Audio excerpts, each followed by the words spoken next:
And when Rachel saw that she bare Jacob no children, Rachel envied her sister, and said unto Jacob, Give me children, or else I die. And Jacob's anger was kindled against Rachel, and he said, Am I in God's stead, who have withheld from thee the fruit of the womb?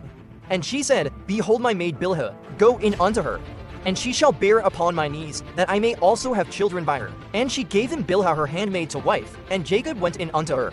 And Bilhah conceived, and bare Jacob a son.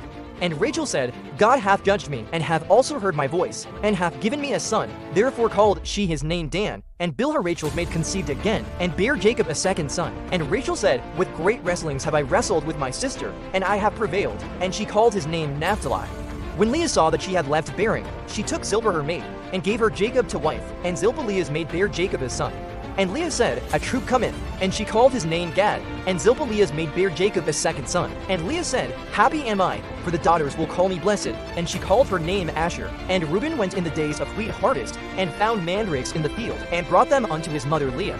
Then Rachel said to Leah, Give me, I pray thee, of thy son's mandrakes. And she said unto her, Is it a small matter that thou hast taken my husband? And wouldest thou take away my son's mandrakes also? And Rachel said, Therefore he shall lie with thee tonight for thy son's mandrakes. And Jacob came out of the field in the evening, and Leah went out to meet him, and said, Thou must come in unto me. For surely I have hired thee with my son's mandrakes. And he lay with her that night, and God hearkened unto Leah, and she conceived, and bare Jacob the fifth son. And Leah said, God hath given me my hire, because I have given my maiden to my husband. And she called his name Issachar. And Leah conceived again, and bare Jacob the sixth son. And Leah said, God hath endued me with a good dowry. Now will my husband dwell with me, because I have borne him 6 sons. And she called his name Zebulun. And afterwards she bare a daughter, and called her name Dinah. And God remembered Rachel, and God hearkened to her, and opened her womb. And she conceived, and bare a son, and said, God hath taken away my reproach. And she called his name Joseph, and said, The Lord shall add to me another son. And it came to pass, when Rachel had borne Joseph, that Jacob said unto Laban, Send me away, that I may go unto mine own place, and to my country. Give me my wives and my children, for whom I have served thee, and let me go, for thou knowest my service which I have done thee. And Laban said unto him, I pray thee, if I have found favor in thine eyes, tarry, for I have learned by experience that the Lord hath blessed me for thy sake. And he said, Appoint me thy wages, and I will give it.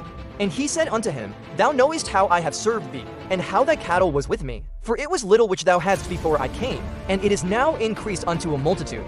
And the Lord hath blessed thee since my coming. And now when shall I provide for mine own house also? And he said, What shall I give thee? And Jacob said, Thou shalt not give me anything. If thou wilt do this thing for me, I will again feed and keep thy flock. I will pass through all thy flock today, removing from thence all the speckled and spotted cattle, and all the brown cattle among the sheep, and the spotted and speckled among the goats. And if such shall be my hire, so shall my righteousness answer for me in time to come, when it shall come for my hire before thy face. Everyone that is not speckled and spotted among the goats, and brown among the sheep, that shall be counted stolen with me. And Laban said, Behold, I would it might be according to thy word. And he removed that day the he-goats that were ring-straked and spotted, and all the she-goats that were speckled and spotted, and every one that had some white in it, and all the brown among the sheep, and gave them into the hand of his sons. And he set 3 days' journey betwixt himself and Jacob. And Jacob fed the rest of Laban's flocks.